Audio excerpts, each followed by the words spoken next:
Beyond the Front Porch. Because where we live is just the beginning. Yep. And on today's episode, we're going to talk about a couple of different things. First, we wanted to kind of chat about like AI and what that means for real estate, but just kind of life in general. Yeah, because everyone's using it, and I think like, especially as realtors, we're made to feel like if we're not using it, we're going to be left behind or something. So it's like, okay, well, what's the reality? What is it actually capable of? Yeah. And in my experience, it is pretty useful. Like it helps to, get things done faster and stuff like that. It helps to organize my thoughts. It helps to, like scheduling and figuring out like what I'm going to do for my day and things like that. So I think it's a helpful assistant. Yeah. I always have to go back through and double check things. Like I'll use it to maybe like analyze some data or something like that, but I always have to go back through what it spits out to make sure like the numbers match and add up and all that kind of stuff. So it can be good to help organize data in a certain sense, but you always have to double check it. Yeah. In my experience, I use it a lot for checklists. I love checklists. And so, and one thing that I was actually kind of surprised how well it did is I wrote out all my goals, because I like to brain dump on paper. I'm a big pen and paper person. And then I took pictures of it all, uploaded the pictures into AI and said, okay, synthesize this into monthly, weekly, daily checklists. And it did it. And it didn't take much tweaking either, which was pretty cool that it could take my handwriting and create everything. Yeah. So, because I know one of my friends, she uses it in her business a lot because she takes a lot of notes in a notebook, and then she'll take a picture of it, and she's like, I can't believe it reads my handwriting, but it does. So there is some perks for that, like digitizing that kind of thing. But yeah, you do always have to double check it. Some things I've noticed it becomes repetitive sometimes, and you really have to like tell it how you want it to talk, which is kind of a challenge if you haven't really thought about that. Like we're just used to interacting with people. Like I'm not going to say, hey Mariah, this is how I want you to interact with me. Like that's a kind of a new thing, I feel like, for us as humans. And we want to be nice, and we don't want to like be rude. Even to an AI. Even to train an AI, right? So, I've used it also about dieting and workout programs, recipes, but the recipes sometimes are a little bit weird. Yeah, I've started doing like furniture flipping as a side hobby. And so we'll use it, like we'll take a picture of a new piece that we got or whatever and say, like make this green or make it black or whatever, and put in gold hardware so that we can kind of like see. And I know there's a lot of controversy about AI and generating images and all that kind of stuff. And my personal take on it is, like while it's bad for the environment, we already have the servers. Like I saw a podcast the other day talking about AI, and they were like, generating an image uses just as much, if not less, than watching a 30-minute YouTube video. Yeah. So if you think about like how many YouTube videos are out there and how many people are watching YouTube, and I mean it's not just YouTube. We watch videos over the internet all the time, and they're equating like this horrible thing, like, oh, we're destroying the environment. And while there may be some truth to that, I feel like it's almost grandstanding. It's like a way to I don't know, badmouth AI. Yeah. Well, and because I mean it's not great. I being an artist, like I was against it from the get-go because like I felt like it was taking data illegally. And it's literally taking artwork that you've uploaded online to create artwork. Yeah. And that's, there's definitely some issues there with the environmental stuff. When I first heard about it, I was like, oh my gosh, they're using all this water and it's just being thrown away. Because I thought it, like with fracking, and that water is useless because it has all those chemicals in it. And it's very difficult to treat. But in reality, they use water to cool the servers, and then it evaporates. So it goes back into the water cycle. So it doesn't take it out of the water cycle permanently. Also, they're working more on closed loops. so that they're using the same water to do the cooling. And also they're working on being more efficient as well. Now, it's not to solve everything, and I think it's going to be up to the cities to really regulate, because talked to somebody in Arizona, a realtor in Arizona, said, oh, we're used to these server centers. We've had them out here for years, and yeah, our electricity went up in price, and then our price of water did go up, but it's up to the cities to manage it. So I would say, like, it's more important than ever to be involved with your city and your city politics. Well, yeah, and voting and make your our voice bills heard. shouldn't go up to support a server. They should Exactly. be paying their own bills. Exactly. and people are arguing, well, it'll bring a great economy. Okay, it takes people to build these, but are they really hiring local people? And then it takes like 5 or 10 people to run a giant server farm, so it's not really creating that many jobs. No. So. Yeah, and I'm like, you know what? There comes a certain point where it's like, you know, video killed the radio star. Like, it's here, it's developing. It may be the end of the world eventually. I mean, who knows? All seen Terminator, right? But like, what I think even if every individual person in the world stopped generating AI images, the businesses and stuff that use it are still going to be using it. Right. It's not going away. Right. We're not going to be able to combat this. Right. So we might as well use it. Yeah, and I think that it is scary for a lot of people. A lot of, you know I was reading that Gen Z entry level jobs, they're already feeling the pain. They're getting out of college, and, you know, the typical admin jobs like scheduling and, you know, creating material and things like that is becoming much easier and quicker to do. And so I think, you know, it is putting a lot of pressure on those jobs, and graphic design jobs as well. I mean, I messed around with it a little bit, and it can do a lot, but sometimes it really takes a lot of work to do what you want it to do. If you have something in your head that you want to put on paper, it's still more efficient to use a human being, because the communication is better, in my opinion. Yeah. Well, and I am a graphic designer. Yeah. Like, that's what I did for a long time. And so I kind of have a opinion on both sides of it. And in the reality of the situation is that, you know, it's like you either embrace it or you get left behind. Yeah. Because like, we have to evolve, just like radio stars had to evolve, just like, you know, before radio, whatever there was, like, had to evolve. Yeah. Like, I saw a really funny meme. It had a picture of Kurt Cobain, and it said, ask him to create. Can you imagine asking him to create short form video, like, to like push Nirvana out? Right. It's just kind of funny, because it's kind of the antithesis to a lot of the music and art. But yeah, I was talking with a graphic designer today as well, and she's like, yeah, it's not coming from my job anytime soon. But the problem is the people above me think it can do all these things, and she's like, I know it's going to replace me at some point, but it's not today. Not today. But the people that don't really know what it can and can't do and aren't working with it think it could do all these things, when, like, it can't do words. It's figured out hands, you know. More or less. It's still not great. Yeah, anything with motion is very difficult.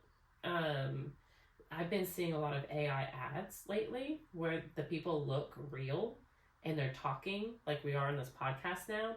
And I'm like, there's something off about it. There's something off. But it's not like Polar Express off. It's just, it's not creepy off. It's like, there's something different about that person. Yeah. You know, it's not natural. Yeah. And whatever, you know, like, our brains even subconsciously are trained for, like, how a face should move and how skin should look and how, like, that's why, you know, you get these really great animations and stuff like that, but they still don't look real, even though there is a texture and there is, you know, movement, and they've got all the technology with the little dots that they put on them and everything, but it's still, we can tell. Yeah. You know, it's funny to think about. It's like way back in the evolutionary chain or whatever. There had to have been a reason why there's an uncanny valley. Like there has to be a reason why we're so sensitive to that, sensitive to something not quite looking like us, but not being us. So what was that we were looking for? Like, right? Now we're getting into conspiracy theories. I know, but yeah, I heard somebody bring that up, and I was like, ooh, that's creepy. That's interesting. Yeah. How did we evolve to recognize Aliens. the subtle differences? So, but yeah, so I think that it's, AI is a tool, and I think that we need to be responsible with that tool, but also me not using AI I feel like it's only going to hurt me. Yeah. Because it puts me at a disadvantage. It's like saying, well, it's like saying, well, I want to cut down on greenhouse gases, so I'm not driving, or I'm not owning a car. And I do know people that have, opted to not own a car for those reasons, but it puts them at a disadvantage compared to the rest of the world. So can't be a realtor and not drive a car. Right. Yeah, for sure. I've thought about how to do that before, but I'm like, can I just get a motor scooter? But it'd be a long drive. I know, or showing country property on a motor scooter, right? But yeah, so it's just, at least in our industry, I think it's kind of inevitable and here to stay, and we try to be responsible about using it. I mean, I've done some of those silly pictures. I mean, they are kind of fun, but like you said, it's like generating, one of those silly AI pictures with the prompts uses about as much or less water than does to watch a video on YouTube. Yeah, so, nobody's going after YouTube. Yeah, or Facebook or Netflix or whatever else. Like it's already here. It's nothing new. Yeah. I don't think that it's going to destroy our planet. Yeah. I think it can disrupt our job economy. It's going to do that for sure. But then that might help push, I don't know, everybody. It's always nice to think of some sort of universal, like, living wage thing, Star Trek style. Yeah. Regardless of politics. Yeah. But Star Trek. We're talking about Star Trek. Yeah, we're talking about Star Trek. How did we get there? Yeah. So, but it's always nice to think about something like that. But in reality, it could really disrupt the job market and everything. I think it's definitely going to do that. I think that there's going to be a huge shift Mm-hmm. as soon as AI kind of gets to that next level. I don't think it's quite there yet. No. I think we still need a lot of human interaction. Yeah. In order it can make our jobs more efficient. Yes. And so maybe instead of having 10 people in the department, you have 7 or 8. Yeah. I think it's affecting that job market right now like that. But yeah, to the point of actually replacing a person, I don't think we're there and like yet. the graphic designer, like you were saying, like it's not going to happen overnight. Her job's not going away tomorrow. Mm-hmm. But 5 years from now, 10 years from now, yeah. And some graphic designers, they're already out of a job because of AI. Yeah, because it's all about prompting and learning those prompts. And I haven't been in the book cover designer field for a while, but I know that there's a ton of, especially, independent authors and stuff like that, or small time, just starting out authors who would have paid in the past, $300,000, $400,000 for a book cover. It's a way to cut costs. Yeah, now they're able to just and they can tweak it however they want it. Right. They don't have to go back and forth. Mm-hmm. They don't have to whatever. And in all honesty, like, they can produce something that's passable.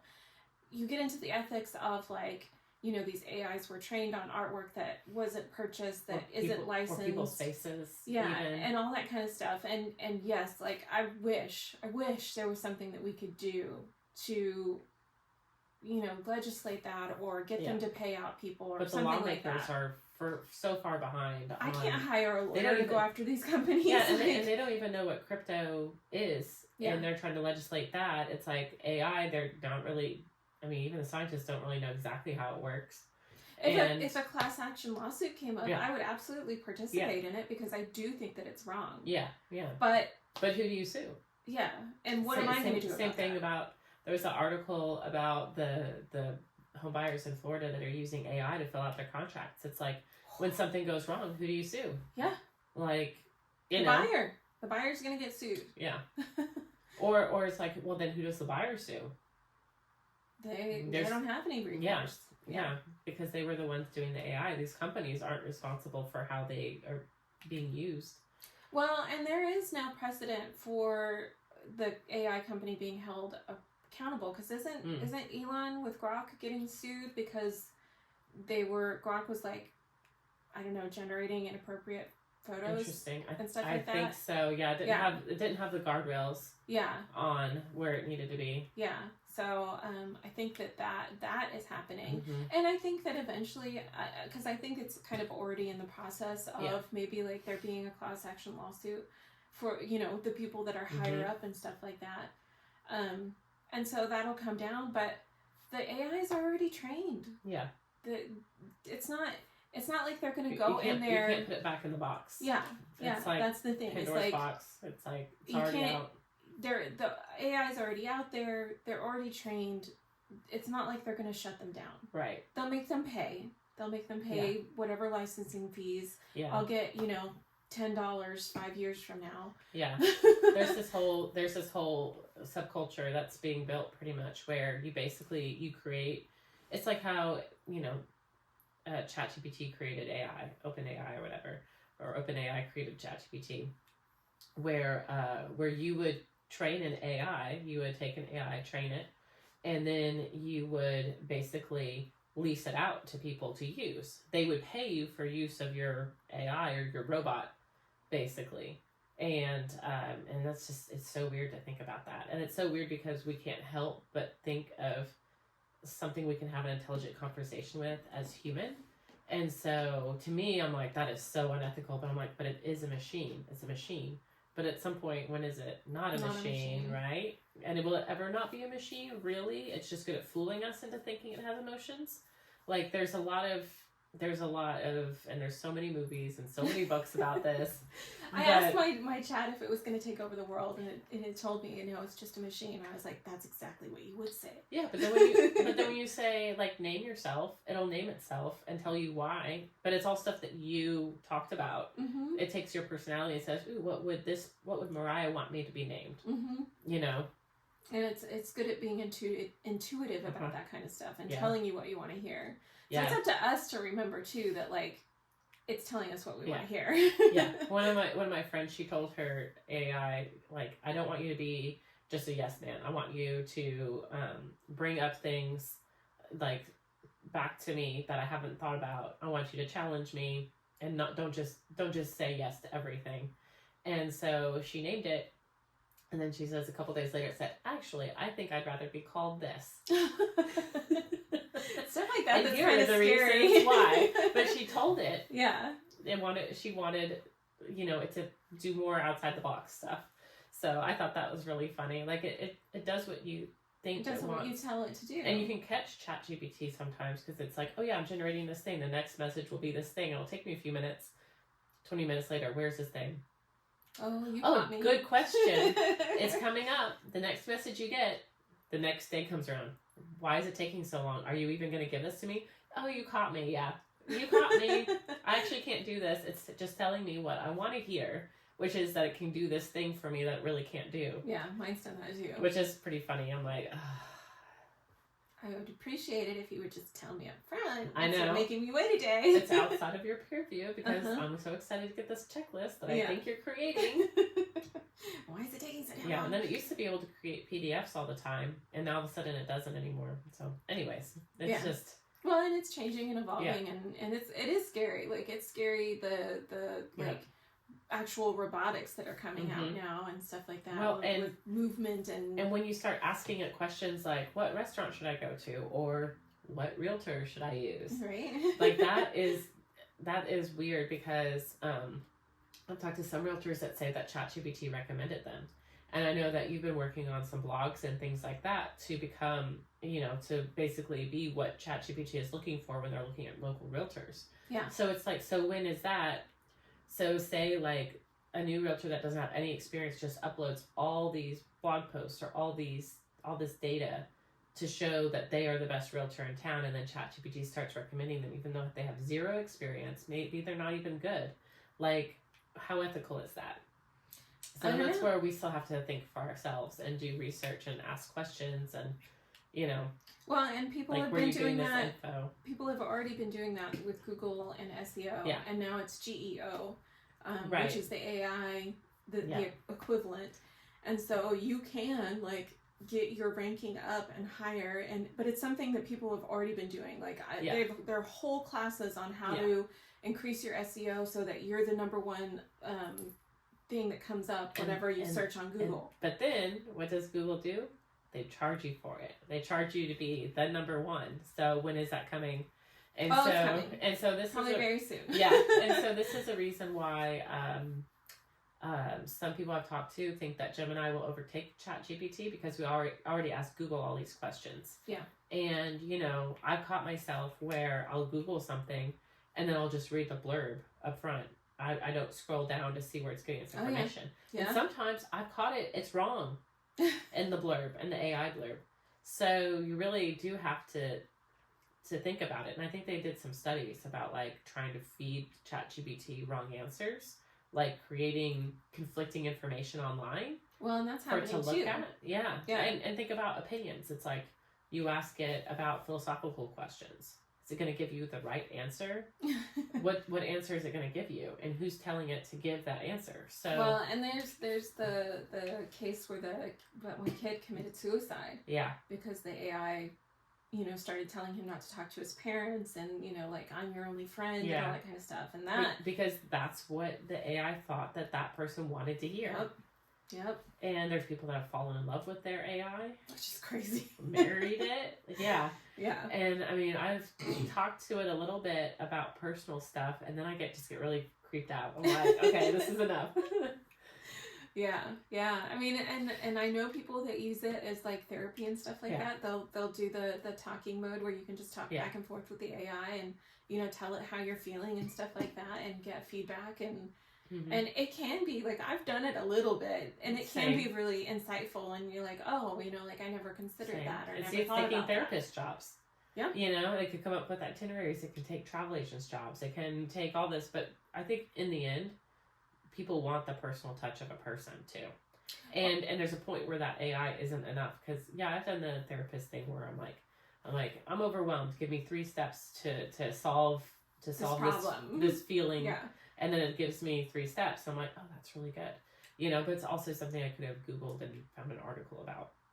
Yeah, I mean, I have a friend who, she's in therapy, and she's like, you know, she was like frustrated or whatever. She decided to talk to her AI as if it was her therapist. And she was like, the AI was more insightful than my therapist. You know, my therapist is just like, well, how do you think? What do you think about that? And she's like, I don't know what I think. Tell me what I think. Yeah. You know, so, I mean, there's that aspect of it too. I don't know. It's crazy. It's crazy. It is crazy. And then you think of everything you tell it, it's using it for algorithms for other people. Yeah. So there's no HIPAA with it, you know, because I've talked about medical issues as well. You know, it's like, how should I eat for Hashimoto's and things like that. And, you know, it'll tell me a big long list and stuff. But I think I think it's a great tool. And I think but I think over-reliance on technology, no matter what it is like we need to still be looking at, you know, the human side of it. Yeah. And science side of it. Well, and that's the thing. I mean, I think AI is going to continue to learn and improve and stuff like that. And it's learning and improving. Like, it's training off of us. And if you're trying to understand a concept, it's pretty cool, because you could say, give me 3 reasons, you know, why AI is good, and give me 3 reasons why AI is bad for the environment. Or, you know, you can ask it about anything, really. So yeah, well, and there are already like, you know, and this is again getting back into the conspiracy theory side of things, but like, you know, they've found, like, you know, these call centers or whatever. I think they have banks of people in other countries that are trying to influence, you know, other countries and stuff like that. Maybe not even necessarily just America, because we're not the center of the world. Yeah. Contrary to what some people might believe. But I think that is a strategy that is being utilized, where they're going out there and making websites and putting you know, false information just to screw it up. It's a warfare of some sort. Mm-hmm. So, and then there was that guy that got in trouble because he created a song, put it on Spotify, and then made all these bots to listen to it nonstop all day long to make it like #1. And he got in trouble. And I saw on Facebook the top comment was like, "What law did he break?" Yep. It's like, what law did he break? There's no laws against it. You know, Yes. is there no law against that? Yeah. You know, it's like, you know, people are going to get creative, and we're going to see probably a lot of really weird stuff happen. Yeah. So. And a lot of legislation. Yeah. Hopefully, you know. Because on the one hand, it's like, it's pretty cool to have kind of an off the rails AI to like talk to and generate images and all that stuff. But then on the other end, people will use it for bad things or end up getting hurt because of it. And so there has to be some sort of guardrails on. Yeah. So. Yeah. I mean, but it's the same old tune. You know, I go back to like Video Killed the Radio Star. Yeah. You know, they said the same thing about radio when it first came out. You know, radio was the devil, and then TV was the devil, and then kill plays. You know, it's like nobody was ever going to go to a play again because you know now we have movies, and nobody would want to see live plays anymore. Yeah, we do. We still like live plays. We still like painted artwork. We still like we don't other than the Amish, we don't use buggies and carriages anymore. But yeah, I mean it's. Unfortunately, it's kind of just like, you know, you gotta roll with what's out there. The box has been opened. Yeah. You can't put the genie back in the bottle either. Yeah. You know, it's like. So I think can of worms opened. and it is a good tool. It does have a place. And you know, hopefully the legislation comes around to like how these AIs are trained and the legality of using other people's works and all of that kind of stuff, and there's a solution to that, but you know we have to be retroactive about it now, and it's not going away. Right, it's not going away. I agree. Well, so thank you for joining us on our chat about AI and all of its intricacies, and tell us what you think in the comments below. Yeah, be nice. Or not. Yeah. Okay. But yeah, so join us for the next chat. We'll maybe talk about expireds and you know, that whole process and how it can affect you and how realtors, you know, deal with that and stuff. And like and subscribe, and we'll see you next time.